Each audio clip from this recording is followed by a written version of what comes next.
বন্ধুরা, আমার চ্যানেলে তোমাদের সকলকে স্বাগত। আজ আমরা ক্লাস 6 এর রায়ান মার্টিন প্রশ্নবিচিত্র থেকে ইতিহাসের সপ্তম স্কুল সলভ করব। প্রথম প্রশ্ন, পুরনো পাথরের যুগের মানুষ ছিল গুহাবাসী। পরেরটা, ভীমবেটকা গুহা অবস্থিত মধ্যপ্রদেশে।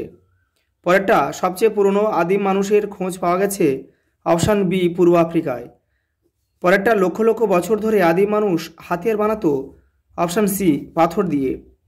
মেহেরগড় সভ্যতা আবিষ্কার করেন যা ফ্রাঁসোয়া জারিজ। সালটা 1974 খ্রিস্টাব্দ। পরেরটা, হরপ্পা সভ্যতা আবিষ্কৃত হয় 1921 খ্রিস্টাব্দে। দয়ারাম সাহানি এটি আবিষ্কার করেছিল। পরের প্রশ্ন, আফ্রিকার ঘন জঙ্গলের লেজবিহীন বড় বানরকে কি বলা হতো? এফ। পরেরটা, পাথরের যুগকে কয়টি পর্যায়ে ভাগ করা যায়? 3টি পর্যায়ে। প্রাচীন পাথরের যুগ, মাঝের পাথরের যুগ ও নতুন পাথরের যুগ। পরেরটা, পৃথিবীতে সবথেকে পুরনো কার্পাস চাষের নমুনা কোথায় পাওয়া গেছে? মেহেরগড়ে। একটি নদীমাতৃক সভ্যতার নাম লেখো। হরপ্পা। হরপ্পা সভ্যতা ছিল গ্রামীণ সভ্যতা, এটা মিথ্যা, এটা হবে নগরকেন্দ্রিক সভ্যতা।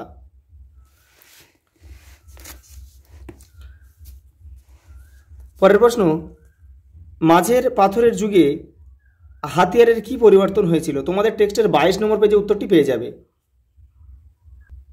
এই যে এখান থেকে এই পর্যন্ত। পরের প্রশ্ন, আদিম মানুষ এক সময়ে যাযাবর ছিল কেন?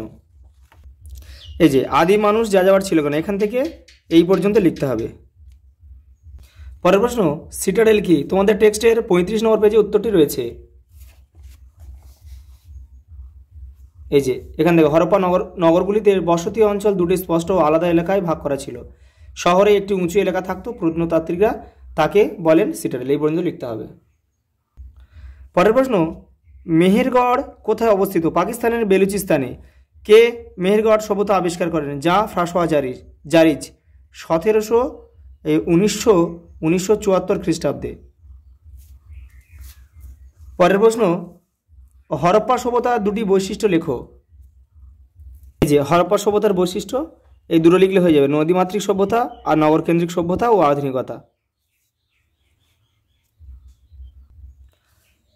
পরেরটা, হোমো সেপিয়েন্স বা বুদ্ধিমান মানুষের বৈশিষ্ট্য লেখো। তোমাদের টেক্সটের 18 নম্বর পেজে উত্তরটি রয়েছে। এই যে হোমো সেপিয়েন্স বা বুদ্ধিমান মানুষ 1, 2, 3 এই তিনটাই লিখতে হবে। পরের প্রশ্ন, আগুনের ব্যবহারের ফলে মানুষের জীবনে কি কি পরিবর্তন এসেছিল? তোমাদের টেক্সটের 20 নম্বর পেজে উত্তরটি রয়েছে।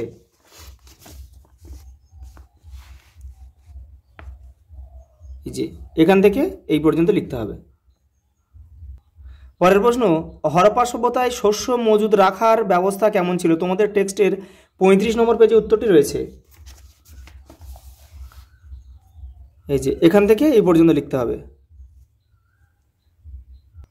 পরের প্রশ্ন, মহেঞ্জোদারোর স্নানাগারের বর্ণনা দাও। তোমাদের টেক্সটের 36 নম্বর পেজে উত্তরটি রয়েছে। এই যে টুকরো কথা, মহেঞ্জোদারোর স্নানাগার, এটা পুরোটাই লিখতে হবে।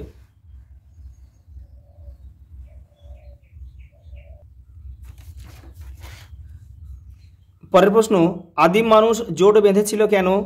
জোট বাঁধার ফলে কি সুবিধা হয়েছিল বলে তোমার মনে হয়? এই যে আদিম মানুষ জোট বেঁধেছিল কেন, এর ফলে তাদের কি সুবিধা হয়েছিল? এই যে জোট বাঁধার কারণ, আর এটা হচ্ছে জোট বাঁধার ফল, এটা পুরোটাই লিখতে হবে।